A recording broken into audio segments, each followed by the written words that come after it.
Hello बच्चों, आज हम करने जा रहे हैं क्लास 6 का chapter 5 that is separation of substances. तो बच्चों, अभी तक हमने डिफरेंट मेथड पढ़े हैं सेपरेशन ऑफ सब्सटेंसेस के, जिसके अंदर हमने पहला मेथड पढ़ा था हैंड पिकिंग, जिसमें हमने पढ़ा था कि जो हैवियर पार्ट है वह हम हाथों की मदद से निकालते हैं जो विजिबल होता है। तो यहाँ पर आप देख भी सकते हैं फिगर 5.3 में एक व्यक्ति अनाज को साफ़ कर रहा है और उसमें से कंकर बाहर निकाल रहा है। तो सेकंड था थ्रेशिंग। थ्रेशिंग दोनों ही तरीके से हो सकती है, मैनुअली भी और मशीन्स की मदद से भी। अगर लैंड बड़ा है तो क्रॉप को थ्रेशर की मदद से मतलब ग्रेन को निकाला जाता है, और अगर लैंड किसी के पास थोड़ा है तो कम है तो वहाँ पर मैनुअली ही अनाज को अलग किया जाता है। तो third one is winnowing. Winnowing में हम देख सकते हैं कि जो अनाज अलग हो चुका है उसमें कुछ हस्क या फिर कह सकते हैं कुछ नॉन यूजफुल पार्ट है जैसे स्टॉक्स, तो उसे हवा की मदद से अलग किया जाता है। तो यहाँ पर कंडीशन ये है कि एक हैवियर पार्ट होना चाहिए, दूसरा लाइटर पार्ट। हैवियर पार्ट यहाँ पर ग्रेन है और लाइटर पार्ट हस्क है, तभी लाइटर पार्ट हवा की मदद से उड़कर दूसरी साइड इकट्ठा हो जाएगा। आप फिगर 5.5 में देख भी सकते हैं। Now come to the sieving. Sieving का मतलब होता है छानना। Sometimes we may wish to prepare dish with flour. कई बार हम क्या करते हैं, कुछ ऐसी डिशेस तैयार करते हैं जो आटे से तैयार होती है। We need to remove impurities and bran that may be present in it. तो हमें क्या करना होता है, सबसे पहले तो हमें आटे को छानना होता है ताकि उसमें से भूसा या फिर कोई इम्प्योरिटी है वो बाहर निकाली जा सके। What do? We use a sieve and pour into flour into it. तो बेसिकली हम छलनी को लेंगे, उसमें आटा डाल देंगे। Sieving allow the fine flour particle to pass through the holes of the sieve while the bigger impurity remain on the sieve। तो आप फिगर में देख भी सकते हैं, यहाँ पर sieve ली गई है जिसमें आटा डाल दिया गया है। आटा फाइन है, बिल्कुल फाइन पार्टिकल्स हैं वो नीचे कलेक्ट हो गए हैं, और जो इम्प्योरिटीज़ है वो छलनी में रह जाएंगी। तो in a flour mill impurities like husk and stones are remove from wheat.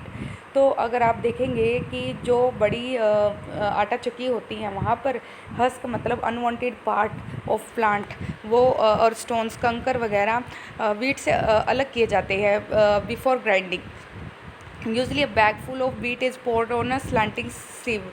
और पूरा एक बैग व्हीट का एक स्लैंटिंग सिव पर, बड़ी छलनी पर गिरा दिया जाता है और फिर उसको मशीन की मदद से हिलाया जाता है, जिससे क्या होता है कि अनाज में से इम्प्योरिटीज़ निकल के बाहर आ जाती है। The swimming remove species of stone stock and husk. तो इससे क्या होता है, जितने भी कंकर हैं, स्टॉक्स है, हस्क है, वो अलग हो जाती हैं। और कई बार क्या होता है कि थ्रेशिंग और विनोइंग के बाद भी कुछ हस्क या स्टॉक वगैरह ग्रेन में होती हैं, तो उसको सिविंग की मदद से अलग किया जाता है। आप ये देख सकते हैं कि एक और सिव यूज़ की जा रही है कंस्ट्रक्शन साइट पे। कंस्ट्रक्शन साइट पे हम ऐसे बड़े साइज की छलनी का यूज़ करते हैं। यहाँ पर आप देख सकते हैं कि बजरी पत्थर डाले जा रहे हैं, उसमें से मतलब आप देख सकते हैं कि जो रेत है वो उसमें से मतलब पत्थर और जो कंकर है उसको अलग किया जा रहा है। तो pebbles and stones are remove from sand by sieving. यहाँ पर दिखाया जा रहा है कि एक व्यक्ति सैंड को छान रहा है, क्योंकि सैंड में कुछ पत्थर और कंकर हैं जिसको सीविंग की मदद से अलग किया जा रहा है। तो यहाँ आप देख सकते हैं दो आपके डायग्राम दिखाए गए हैं। एक तरफ हम वो व्हीट को छानने के लिए सीव का यूज़ कर रहे हैं, एक तरफ हम जो सैंड है उसको अलग उसमें से इम्प्योरिटीज़ अलग करने के लिए छलनी का यूज़ कर रहे हैं। तो activity 4, bring a sieve and small quantity of flour from home to the class, sieve the flour to separate any impurities in it। तो आप क्लास में भी एक्टिविटी परफॉर्म कर सकते हैं। Now make a fine powder of chalk piece and mix it with the floor.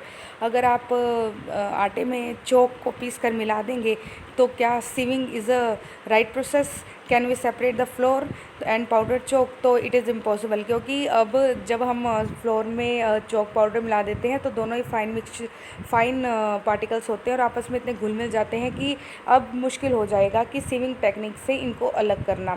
Sieving is used when components of mixture have different sizes. इसलिए याद रखना ये इंपॉर्टेंट प्रॉपर्टी है। सीविंग का हम तभी इस प्रोसेस को तभी यूज़ कर सकते हैं जब दो कंपोनेंट्स का साइज क्या हो, अलग अलग हो, तभी हम इस प्रोसेस को यूज़ कर सकते हैं। तो नेक्स्ट प्रोसेस है सेडिमेंटेशन, डिकेंटेशन और फिल्ट्रेशन, जिसे हम अपने नेक्स्ट लेक्चर में करेंगे।